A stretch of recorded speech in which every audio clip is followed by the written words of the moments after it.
As gas prices keep rising, what are some of the options are you considering? Let's talk about it on this next Gig Geezer segment.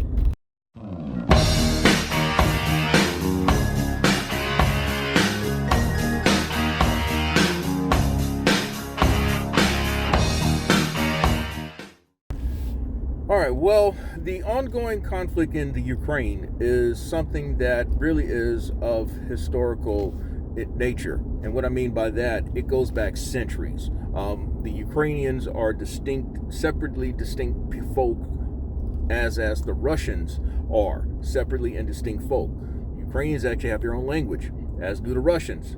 The spelling of names and all that just goes all the way back in history. But that's not the real focus of this segment of the Gig Geezer. We're talking about the effects. There seems to be, when there's conflicts abroad of the outside of the United States, one thing that is a result of the global economy is that all the economies of the world are interrelated or interrelated and interdependent. And so any ripple causes some type of effect down the road, either immediately or down the road for the United States and other countries. And one of the casualties, it seems, is going to be gas prices. How does it affect us gig economy folk? It may thin us out. It may also put some of us out of business for the time being. And it may also affect customers. I mean, customers may have to decide, do they order that hamburger from DoorDash, or do they put that that same money in the gas tank? I mean, these are decisions that we all have to make. I personally, I know it's going to affect me because the primary vehicle that I drive is an 8-cylinder four-door pickup truck. And I'm not trying to say that to be boasting or bragging or anything like that. That is a fact. I do have a four-door family vehicle and 6-cylinder. And that one obviously uses a little less gas, but I still have to put a good chunk of money in the gas tank whenever I fill up that tank as well. To fill up this gas tank at current gas prices, that's as of today, February 25th. In fact, I have stopped using the mid-grade gas and gone down to regular because I can't stomach at this juncture pumping $4 a gallon into my tank, and I have a 26-gallon tank, although I never fill it up to the brim. But $4 a gallon, putting in 15 gallons, that's $60 at a time. That's a little above what I am currently spending each time I put money in the tank. Of course, what is interesting with the gig economy is that I noticed when I first started back in 2016, gas was, if memory serves me correct, it was basically a driver's market. And it's been basically a driver's market until recent months, in fact. I want to say within the last 3-4 months, when I noticed gas tipping over $3 a gallon. When gas was under $2.50 a gallon, again, it was a driver's market, and the cost of gas did not affect your profit margin, if you will, with your gig economy earnings. But I can say now, it's definitely eating into my profits. Even though I may make on average $200 a day or better, I put at least $50 each time I go to the pumps. A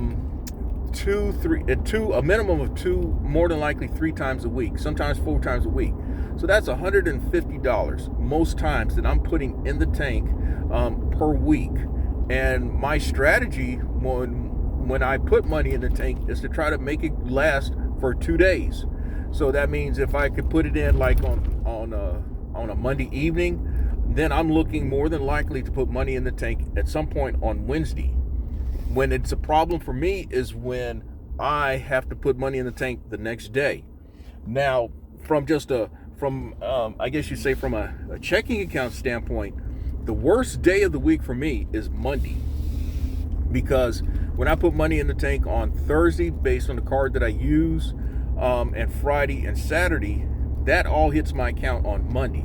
And that hurts. That hurts big time. I don't care if I have a big weekend. A good chunk of my money goes towards gas. Now, are there things that we can do differently to offset the rising gas prices?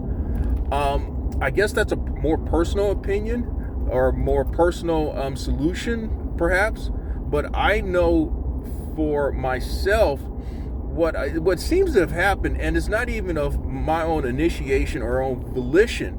I've noticed that I've been getting a lot more orders closer to where I live. Now, some of that could be the fact that, hey, I'm really just following the money. If I see a decent order that's closer to me when I first start out, I tend to work that and then kind of follow the money from that point. But it seems that the money is keeping me closer to home than me venturing further in town, which is what has been which has been one of my more successful areas up until recent weeks.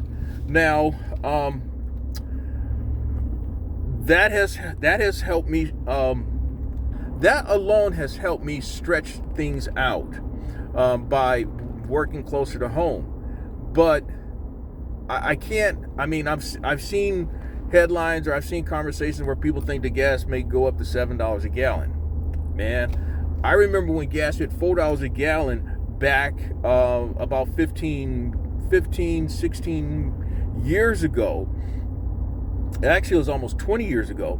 I remember when gas topped around $4 a gallon around 20 years ago, and that hurt, man. And at the time I had an Infinity Q45, and I was tempted to put regular in there because it just was too much for me, man. Now, not everybody can turn around and buy a new vehicle. I certainly can't, because I got two newer vehicles last year. In fact, I had to get 2 vehicles within a span of a month, so I'm pretty well stretched out when it comes to buying vehicles.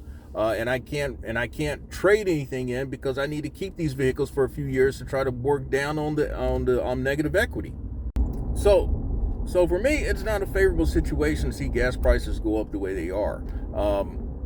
And I think that, again, I really believe that's the way it's the situation for a lot of gig economy workers. It could be that it may force a lot of folk to consider W-2 gigs. But even then, if you got a W-2, you still got to put money in the tank. The question is, how far are you going to have to drive to a job? Because if you're commuting 20, 30, 45 minutes for a job, it's really going to come out about the same. Yeah. But what else can you do? When you're out here working your hustle, do you still take the $2.50 order if you're thirsty? Do you take that $3, $4, $5, $6 order? That's another thing. Now, my order selection strategy has helped me. It has helped me to earn the money that I have earned thus far. Yet it'll be interesting to see how people will gig drivers alter their gig selection strategy. Could it be that with gas prices, it will cause people to use DoorDash, GrubHub, UberEats, and all the other food delivery services less? But then again, it may prompt them to use it more because that's gas that they don't have to spend. It could be there's a lot of variables involved here, none of which we really know, and none of which we can really predict.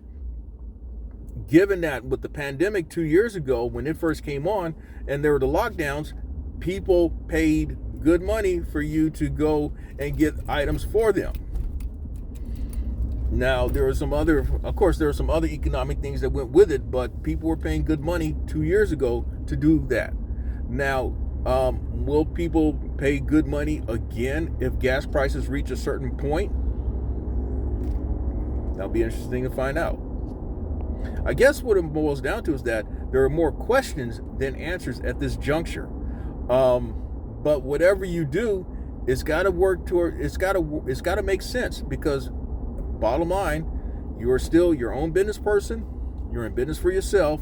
You are self-employed. You are a 1099. And you've got to run this in such a way that it produces a profit for you. And with that, this is another segment of the Gig Geezer. I'm Inwood Lane, and as always, may your hustle continue.